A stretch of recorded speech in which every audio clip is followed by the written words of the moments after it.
welcome to the OMNI Coalition News Show, aka TOCNS. This show is an amalgam of strange, weird, bizarre, off-the-wall, and otherwise things you don't normally see anymore from most news sources these days. During a time of political overabundance and divisiveness, we present you with more unifying topics to discuss, for the most part. For links to those articles, the music done by Carrera over there, and anything else potentially interesting, check the underbar in the description below. Anyway, I am Alexander, and today I am joined by... I'm Carrera. Then we have Hot Dog and Madness. The lunatic. I'm a new member, I suppose, or a new contributor here. But yeah, I'm excited to be here with you guys. Yes, excited to have you here with us. Anyway, I am fumbling about right now, trying to figure out what tab. Okay, that's the tab I want. All right. Anyway, so starting off from Kotaku, Blizzard games are disappearing from China thanks to a jerk updates. So let's see here. NetEase, the service provider Overwatch creator Blizzard has been using to bring its games to China for the last 14 years, is ending several licenses with the developer. Overwatch 2, Diablo 3, World of Warcraft, StarCraft, Hearthstone, and Heroes of the Storm will no longer receive service in mainland China on January 23rd, 2023, and will not be renewed. NetEase wrote in a November 17th statement, one NetEase employee attributed the responsibility to this to a jerk. Interesting. Quote, we have put in a great deal of effort and tried with our utmost sincerity to negotiate with Activision Blizzard so that we could continue our collaboration and serve the many dedicated players in China. However, there were material differences on key terms, and we could not reach an agreement. CEO William Ding said in the statement, we will continue to promise to serve our players well until the last minute. We will make sure our players' data and assets are well protected in all of our games, end quote. Chinese players still have access to Diablo Immortal, NetEase said, since it's covered by a separate long-term agreement. So, wow. Rip to them. Like, what do you guys have to say about this? 2004 to 2000 now. 2000 now. Yeah. I don't know why. That's Chinese so are too good at video games. The Chinese, every time I verse them in a video game, they're beating me. So this sounds like good news. Yeah, I guess it will balance out the scales in PvP, but don't forget, those Koreans are really good. You know, like... Oh, that's true. They were the first ones to actually, like, make it into a business. I believe. Oh, going back to, like, Brood War and, yeah. Original Absolutely. Diablo, like... Yeah. Like, legit, like, I've seen videos of these people, they honestly play nothing but Diablo for, like, 18 hours a day. And then they sleep the rest. They eat on their computer, they play, they get good. And this is going back, like, 22 years ago or 25 years ago even or something, right? Yeah, like, 18 years ago, Hold maybe? Like, it's been a while, so... Hold on. These people have been dying, and we're not looking at that. Yeah, that is true. There's a lot worse things going on in China than no more Blizzard stuff. So, but I can say, like, you know, on the other side of the spoon here, like, hey, finally they're doing something good. You know, they're getting out of China. You know, China needs to stop doing what China is doing. You know, like, they are a very hyper aggressive nation and they're killing millions. Like, you know, there's 3 genocides going on right now. The Uyghurs, the Falun Gong practitioners, and, the Tibetans and such. Like, I guess they're not genociding them anymore, but still, like, these guys are worse than the Germans and the Russians combined. Like, Well, I think there's a fourth one there, too, with what Carrera was talking about in terms of, you know, anyone who's kind of locked into, like, and I'm sure all 3 of those groups apply, but, like, you know, locked into Bitcoin mining or being, you know, esports players. In terms of, yeah. Oh yeah, like, well, it is, you know, a gold, you know, like, it is another sweatshop style thing. Yeah, like, I mean, like, you know, there's a joke, you know, back when I was playing World of Warcraft, all the Asian gold farmers, you know, they had, like, warehouses just full of just, you know, computers and just, like, people crammed into, like, cubicles, and that all they did was just farm gold. And That's what I was thinking about Carrera talking about deaths in that sector as well, right? Because those people are malnourished. They're not being taken care of by any stretch of the imagination. no. Anyway, more from Rebel News here. Speaking of China, Hydro-Quebec employee accused of spying for Chinese Communist Party. Quebec has one of the greatest resources, hydroelectricity, which serves millions of households in North America. Hydro-Quebec, Canada's renewable energy giant, has been under surveillance by China for many years. Last Tuesday, we learned that this government monopoly was allegedly spied upon by the former 35-year-old employee, Yuesheng Wang, in the interest of China. Mr. Wang, a researcher with Hydro-Quebec since 2018, was arrested this past Monday by the RCMP, Royal Canadian Mounted Police, the Mounties. He has been charged and taken to court for economic espionage. He has since been detained until his trial because of the risk of escape. Mr. Wang worked in the electrification of energy transport and storage at Hydro-Quebec, industrial secrets highly coveted by China. There is great interest in storing energy, especially solar and wind in solid batteries, and China is looking forward to these cutting-edge studies by Hydro-Quebec. If you wish to read more, please go to the link in the description. This reminds me of that thing with NASA. Like, this Chinese nationalist, was working at NASA, and literally since day one of his internship, he had been, leaking secrets to the CCP, for 20 years. This is, I want us to be a global society, but, they don't.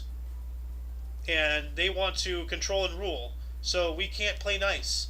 If this is the tricks they're going to play, then we're going to have to look like the bad guys and just stop hiring Chinese. They're making them all look bad. I mean, look at what we did in World War II with the Japanese. Yeah, we should have done that with the Germans too, honestly. Because, they have us on the fence, and what are you going to do? I'll raise my hand here a little bit to drive conversation, just in terms of being the resident Canadian, I suppose today.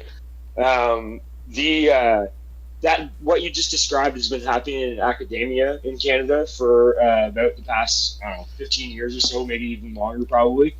That comment about a young person getting an internship at a Canadian university or a Canadian company or whatever, and yet they've been raised for 18 years or 17 years with the mindset of we're going to report back to the CCP or the Chinese dictatorship, whatever you want to call them, I suppose, with the Xi Jinping's next win there or whatever. But it really is interesting to elucidate all that in terms of as you said, corporate espionage or academic espionage. For anyone who thinks that's not going on, I mean, I invite you to just look at some very basic documents. This is one of, but yes.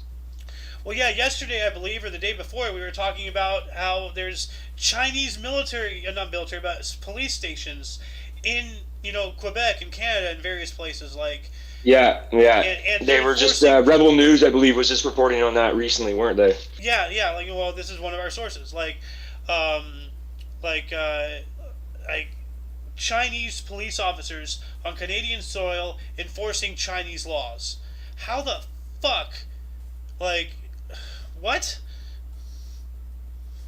And again, there's nothing going on here, but yet, even in that own culture, those are, they're going to decide for their own reasons if they're going to remove their, nationals from our country without any kind of oversight from the RCMP or OPP in Toronto's case or something, or the CSIS even, right?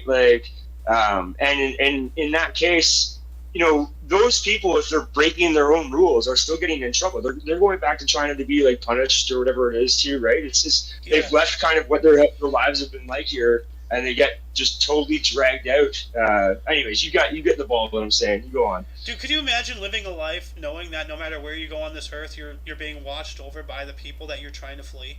That's horrifying. That is, you have no escape. Agreed, sir. God. Anyway, here, let's move on up here. More from Rebel News. New Twitter policy is freedom of speech, but not freedom of reach. Elon Musk announces new speech rules, unbans Jordan Peterson and Babylon Bee. Good. Elon Musk announced Friday that Twitter has moved to unban several high-profile accounts that were previously in violation of the site's terms and services. Elon Musk also announced new rules to apply to the platform moving forward to allow more free speech and fewer permanent bans. Twitter lifted its ban on Babbling Bee, the satirical publication banned for misgendering the Biden administration's Admiral Rachel Levine, who is transgender. Wow. Twitter has also lifted a ban on Professor Jordan Peterson, who was suspended for questioning radical gender ideology. Wow. In addition, Musk unbanned Kathy Griffin, the comedian who violated the site's terms against impersonations. Quote, new Twitter policy is freedom of speech, but not freedom of reach, wrote Musk. Negative/hate tweets will be maxed, deboosted, and demonetized, so no ads or other revenue to Twitter, end quote. So, good. Like, you know, actually making things a little bit better. Like, we were talking before the show, like, I'm going to be making a Twitter here for the OMNI Coalition soon. We're actually getting an ethical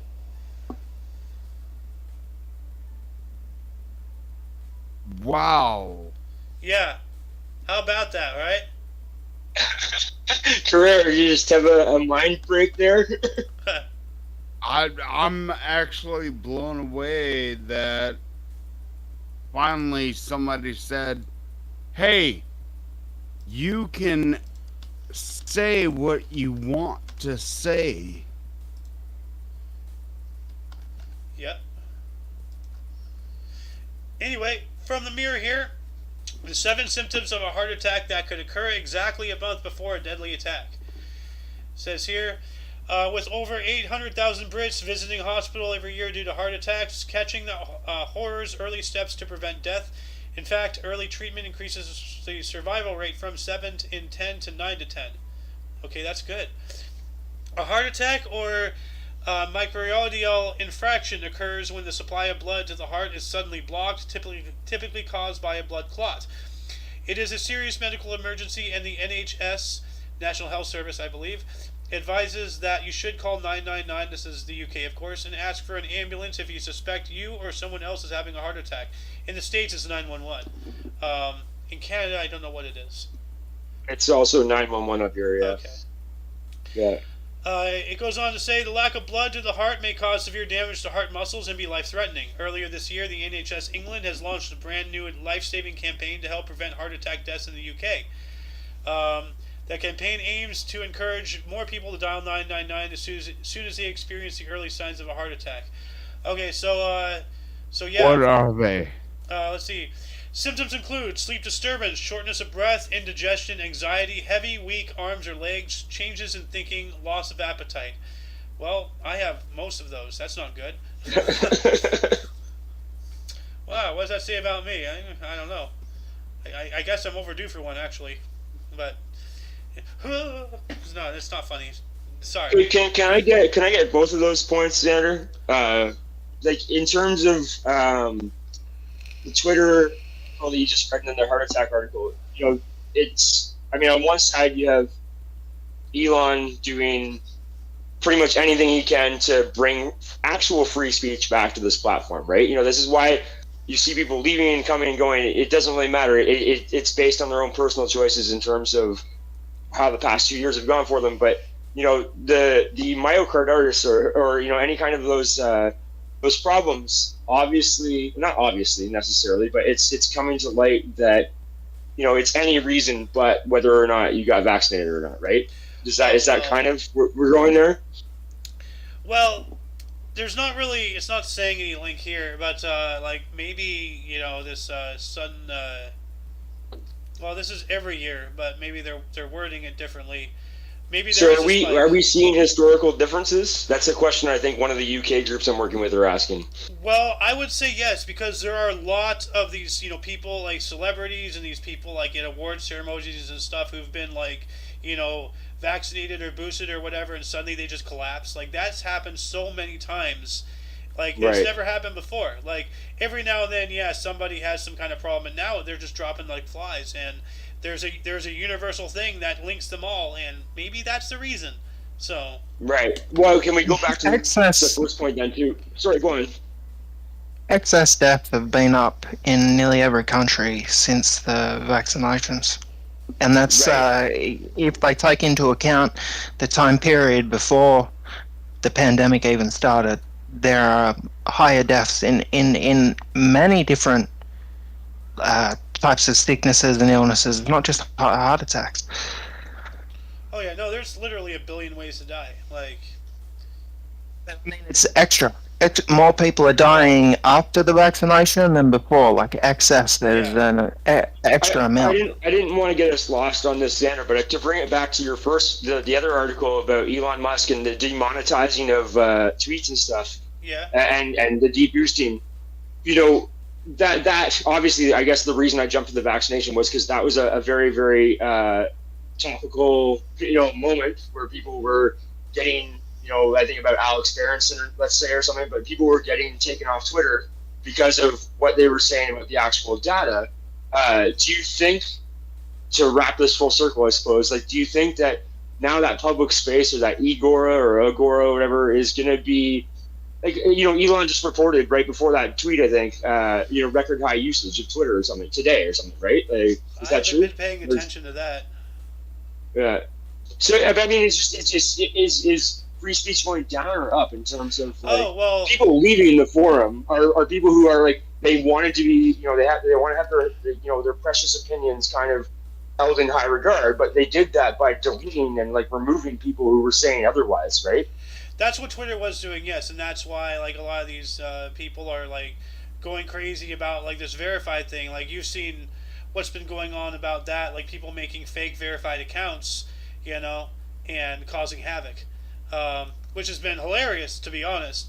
But like, well, there was a company, one of those pharmaceutical companies, lost like $1 billion or $400 million in a day or something because someone actually was able to spoof their account, and they like investors believed them for the day. This is just a couple of days ago. I forget which company it was, but yeah. Good. Like honestly, Twitter should have stayed the way it was, just like this stupid little app for people to just yap whatever into the nothingness of the internet. Why it became such a major platform for like companies and stuff is beyond me. Like, Facebook already exists. There's other things, they already have the news. Like, I understand like always branching out to everything. Like I understand, companies need to do that to stay active, but like, I mean, like it just boggles my mind like how these things have gotten to where they have I'm not an old guy, but I'm 35 and I've witnessed the internet from the early 2000s until now, and I've seen the entire thing from start to be like at least from start to now, and it's just really crazy how the internet has changed. Like it really is. But and I know I kind of went off on a weird tangent. Sorry, I'm a little high. That's kind of like, have you ever heard of the printing presses and things that caused the Civil War in America, or didn't cause it, but allowed people to print their opinions? You're talking about, Hot Dog? The pamphlets? Yeah. Go on, sorry. Yeah. That's what we had in the internet, and they're trying to take that away from us because it is a danger to them. Yeah. Anyway, before we continue on going off crazy topics, let's continue on here. Here, city invaded by vicious magpies attacking cats and local wildlife like rats and squirrels. This is dangerous. Parts of a city has been invaded by vicious magpies, which have been attacking pets and local wildlife such as rats, squirrels, and even cats. People in Stoke-on-Trent are fearful. Hold on, sorry, I was getting a phone call. People in Stoke-on-Trent are fearful after having seen animals being tracked or being pecked on by the psychotic birds they have called Magpie. Video footage reveals an enormous black and white birds cornering small creatures in the street and people's backyards before attacking them to kill. Locals think they are concerned for the welfare of their pets due to growing bird infestation, which is terrorizing the neighborhood in the Herschel area of the city. I'll leave the rest for the viewers to go to. So that's interesting. Alfred Hitchcock, anyone? Birds is one of my favorite movies growing up. That's just a normal day in Australia, being attacked by a magpie. Yeah. Gotta watch out for those drop bears too, man. I think they've got every creature of descent in Australia. Yeah, and the people are nutty too. Like, anyone who willingly lives out there has got to be like, missing some part of their brain. Seriously. They had to send us here on boats. The English did. That's true. Well, that's kind of our fault for revolting. If it wasn't for them losing the colonies, they would have never sent you guys to there. So, you have France to thank for that. Anyway, more from the Mirror. Huge fire breaks out at a birthday party in Gaza, killing 21 members of the same family. Good Lord. Wow. Yep. Victims of a blaze which tore through a top-floor apartment in the Gaza Strip were related. 2 of their relatives confirmed. Official in Hamas-run Gaza said that last night's blaze in a 3-story residential building in Jabalia refugee camp was apparently fueled by stored petrol. They said it was not clear how the petrol ignited, but an investigation is underway. It was one of the deadliest incidents in Gaza in recent years outside the violence stemming from the Israeli-Palestinian conflict. The fire destroyed the top-floor apartment in the building, home to the Abu Raya family. That is a tragedy. Like, that is awful. Does anybody have to say anything about that? Did I lose my audio? No, I'm right here. Yeah, you're still here, Xander. Okay. I mean, obviously that could just be an actual tragedy, and then there are reasons to believe that things like that would be targeted. It's a difficult one to discern that way, but I mean, anywhere I'm paying attention to, sounds like this conflict is going to get more complicated, going forward. I think that we're going to see some increased violence over the next maybe year or so, or year and a half there. But yeah, I mean, it would be. What is it to hope for? That was a tragedy and it was just an accident, right? Like, that's not great either, right? That's Well, yeah. You think this might have been a political hit, something to try to start the Palestine-Israel war again? There's definitely going to be a lot of activity going forward, and it doesn't even have to be people that are like, I guess, targets of purpose, or like, high value targets.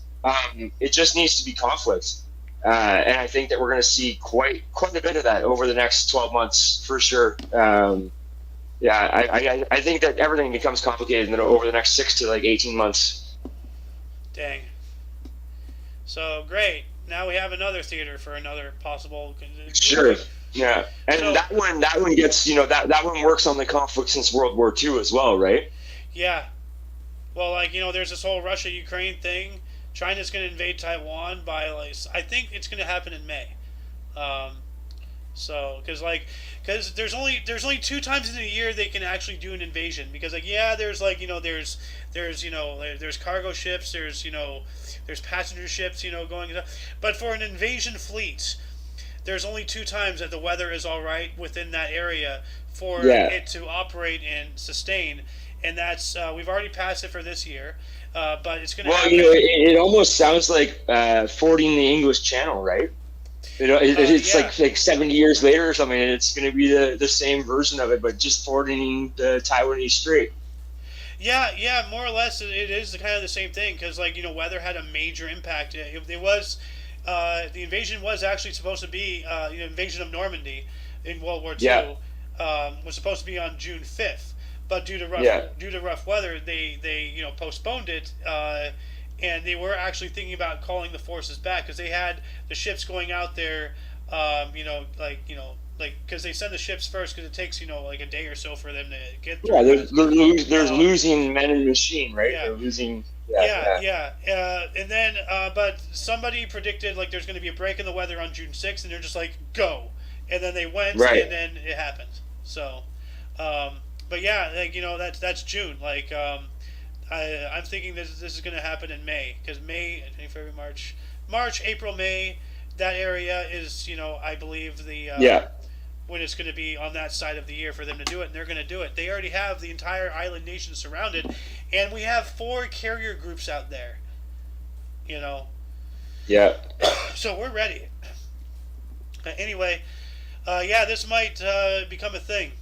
This might be something to do with the conflict, the tensions, and all that stuff. And as I said before, maybe if Israel stopped being so aggressive, then there wouldn't be because people don't want to be terrorists. But let's say if a foreign nation invaded us, well, they'll call us terrorists for trying to defend our homeland. Well, what are we doing to the Sure. Arabs? Yeah. So anyway, let's move on up here. More from the Mirror. Testing of Russia's 15,880 mile per hour Satan II hypersonic missile successfully carried out. As we were talking about Russia, this is their missile that can go faster than the speed of sound, like supersonic or hypersonic. Yeah, and our our defense technology cannot even track it, so they can hit us. We won't even see it coming. That scares the hell out of me. On top of that tsunami wave, that tsunami nuke torpedo they have, that the submarine that was purpose built for that Poseidon is Poseidon. I think so. Yeah. To my knowledge, the submarine that was purpose built for that torpedo is no longer in the port, and we don't know where it is. So, Yeah. That's scary. Yeah, it's the lost Poseidon submarine. Yeah. It says here, Russia. We know where it is. My brother told me we know where it is. Well, let's not disclose anything that could probably be labeled us as treasonous. So, this is. Yeah, his brother's. Well, I mean, it's all allegedly, right? Is that? Yeah. I don't want to commit treason on my show. Thank you. I don't think Carrero was going for that. Well, no, because his brother works in the Navy, but let's not disclose anything more than that. Yeah. No, anyway, so whether I was going to actually go one further and say the rods of God or whatever, right? The idea of dropping down entire steelies right into the earth and stuff, and it's going to cause so much more kinetic damage than a nuclear weapon or an alleged Poseidon. Oh yeah, and they're traveling down at terminal velocity. They can't be tracked either, and even if they could, they're moving so fast and they're so small. They're a telephone pole. Yep. How are you going to hit that? Yep. How are you going to hit a telephone pole falling at terminal velocity in the sky with a rocket? It ain't going to happen, Jack. Maybe I'm not sure that the shrapnel, the wood chips, would be much better coming from that range or whatever, unless they burned up or something, right? Lasers, however, now speaking of kinetic bombardment, I was watching a video from Simon Whistler about that last night. But speaking of the other thing that I just forgot, we were talking about rods from God, and then we were talking about lasers.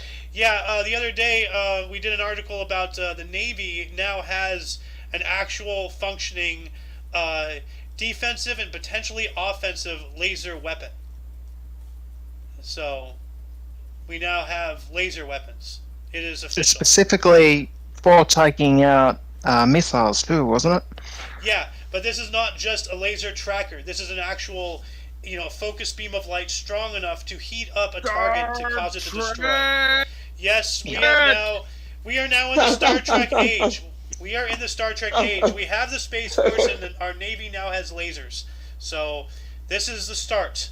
Welcome to the start of the true space age. So anyway, here it says Russia has claimed flight tests of its giant Satan II hypersonic missile. What a name, Satan. Have been successfully carried out, but no specific new launch details were given by the commander of Russian Strategic Missile Forces, RVSN, Colonel General Sergei Karakeev, who made the announcement. This contrasts with April, when information was given immediately on the first test flight of Vladimir Putin's unstoppable 15,880 mile per hour hypersonic big beast known as Moscow at Sarmat. Kharkiv stated today that, quote, flight tests of the Sarmat missile system have been successfully carried out, end quote, according to a Russian defense military statement. So far, no videos or pictures showing new launches have been produced. This is horrifying. So, I think we already talked enough about all this. So, let's move on up here. Actually, do I have this link? No, I do not. So, there we go.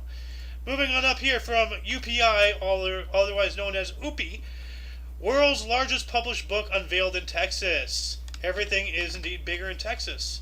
Proving Carrera right yet again. Why can't I talk today? Texas nonprofit and a museum teamed up to break the Guinness World Record for largest book published, with a tome measuring 7 feet tall and 11 feet wide.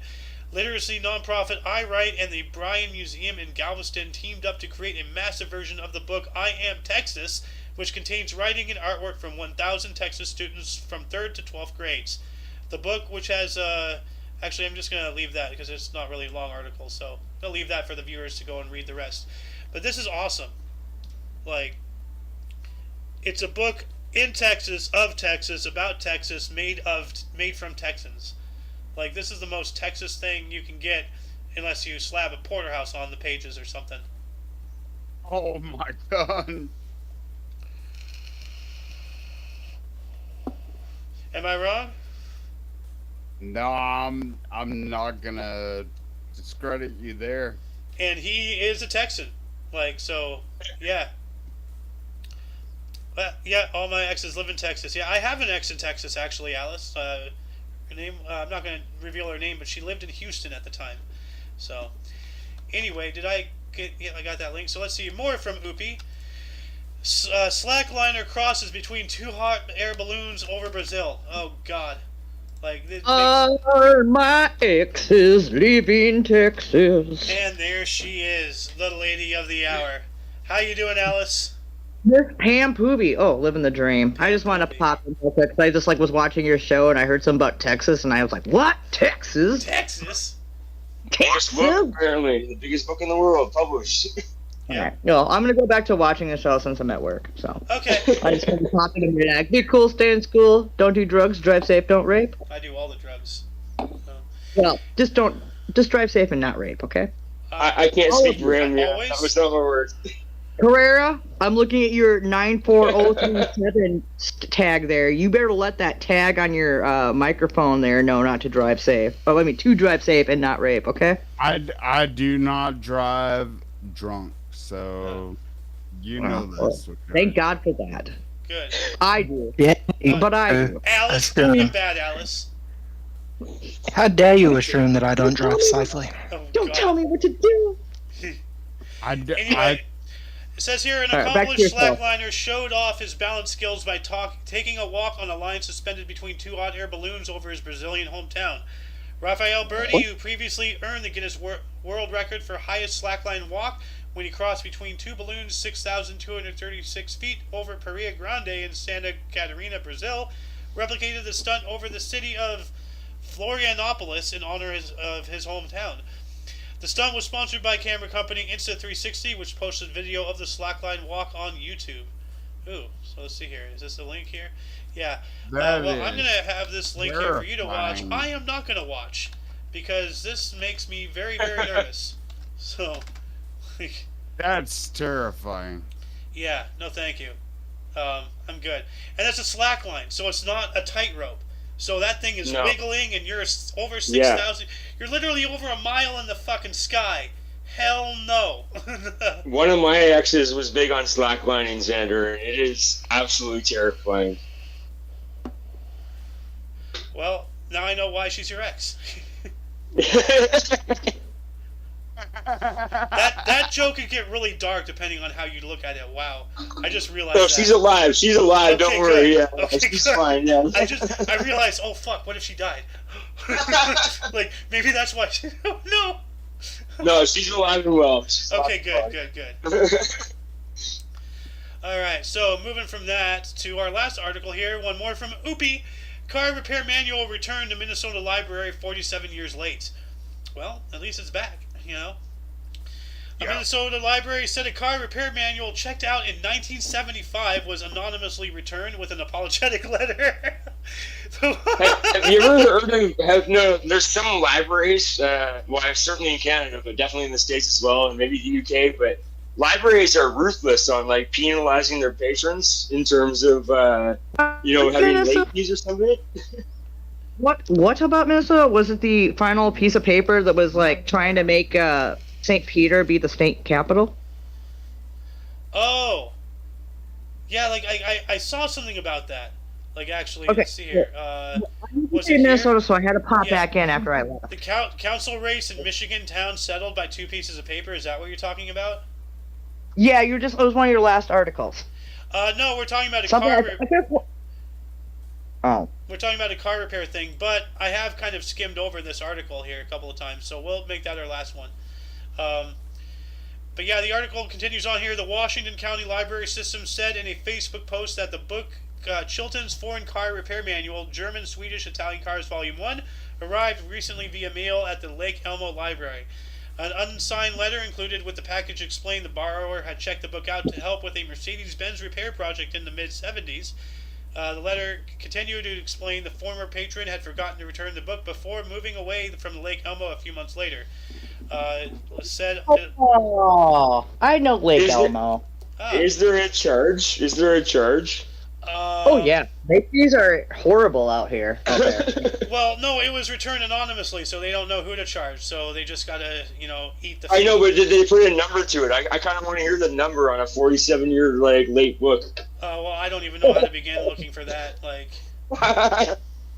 No, when I said I thought you said 140 or something, but then again I was like, wait, Minnesota hasn't been a state that long yet. I don't Right? think. Yeah. But I do know of a fun story about Minnesota. There was this lawyer who was all hell bent on St. Paul, Minnesota being the state capital. So he took and stole the legislation because they were going to try to make St. Peter, which is like a southern town in Minnesota, like a couple hours, like an hour and some change away maybe from the Twin Cities, to be the state capital. So this lawyer stole the paperwork to keep St. Paul as the capital. Wow. And did not resurface until after it expired. The paperwork expired for that. So instead of being St. Peter, Minnesota as the state capital, it became St. Paul, Minnesota. So you're talking about an entirely different situation. Yeah, I just heard it wrong. Similar late fee or something. Similar comeback to it. I thought you were talking about this news article that I popped up here, because that's what I thought I heard you say. Okay. And then I heard wrong because I was having a little whatever, so that's why I left the chat again and came back in. So I thought you were talking about that. So we're talking about three different subject matters entirely in this full conversation. Well, you know what? This is what happens when Pam Poovy comes to town. Yeah. This is what happens when Pam Poovy comes to town. I don't want to babysit mushroom people. Well, you're either. a mushroom person yourself, yes. Yeah, I don't I'm a mushroom person. I don't want to babysit other mushroom people. But hey, remember, there's no room for queefing when there's not to war. participate in mushrooms right now. Wait, hey, sorry, Kira. What was Xander? What was that you were saying? Madness was saying something. I just said I was encouraged not to do drugs while I had this conversation, so I can speak for myself. But yeah, This Don't conversation blame is it on drugs. me. Don't blame it on me. You did them on your own accord. I didn't shove them down your throat. Anyway, our last article here from AP News. Council race in Michigan town settled by 2 pieces of paper. I've actually intentionally looked over this a couple of times, but let's go for it here. The election to fill a city council set in a Michigan town was settled by drawing 2 pieces of paper from a bowl days after a 6-16 to 6-16 tie.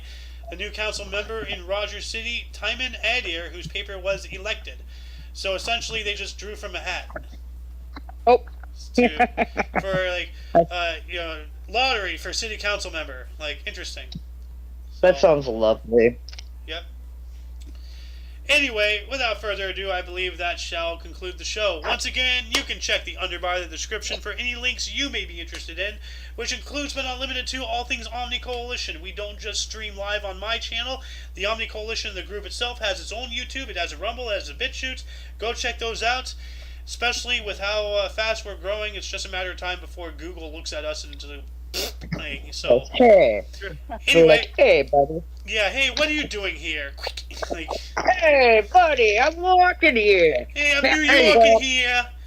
Anyway, for your dose of different, odd, and otherwise unknown news, we stream Monday through Friday at 2 p.m. Pacific Time, which is what Which I believe is 5 p.m. Eastern Time. Yeah, I believe so, yeah.